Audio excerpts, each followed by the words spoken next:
සම්බුද්ධ ශාසනයක් පවතින කාලයක ඉපදිච්ච මිනිස්සු බොහෝම වාසනාවන්තයි.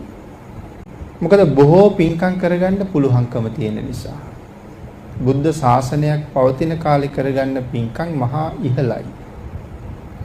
ධර්මයේ තුලින් ඒ සඳහා බොහෝ කරුණු පැහැදිලි කරනවා. සක්‍ර දේවේන්ද්‍රයන් වහන්සේ සක්‍ර දේවේන්ද්‍ර බවට පත් වෙන්න පාරමිතා සම්පූර්ණ කෙරුවේ බුද්ධෝත්පාද කාලයක නෙමෙයි. අබුද්ධෝත්පාද කාලයක. මගමානවක හැටියට ඉපදිලා.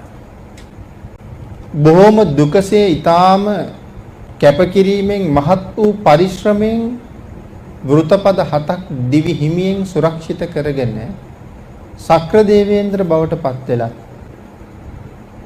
පස්සේ කාලේ සඳහන් කරනවා මහා කාශ්‍යප මහරහතන් වහන්සේට ස්වාමීනි මමත් හුඟක් දුප්පත් කියලා.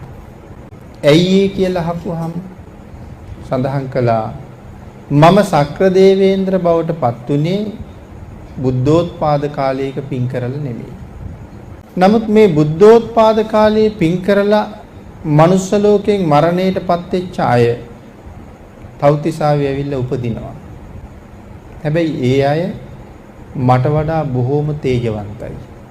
ස්වාමීනි වෛජයන්ති ප්‍රාසාදයේ ළඟින් එවන් දෙවියෙක් යනකොට මම හැංගෙනවා කියලා සඳහන් කරනවා. ලැජ්ජාවට. සක්‍ර දේවේන්ද්‍රයන්ගෙන් විහිදෙන රශ්මියට වඩා බුද්ධ ශාසනයක පින් කරලා මරණයටපත් වෙලා තව්තිසාවට ආපු අයගෙන් විහිදෙන රශ්මිය පවා වැඩි නිසා ලැජ්ජයි කියලා කියනවා ඒ අය තමන්ගේ මැදුර ගාවින් යනකොට.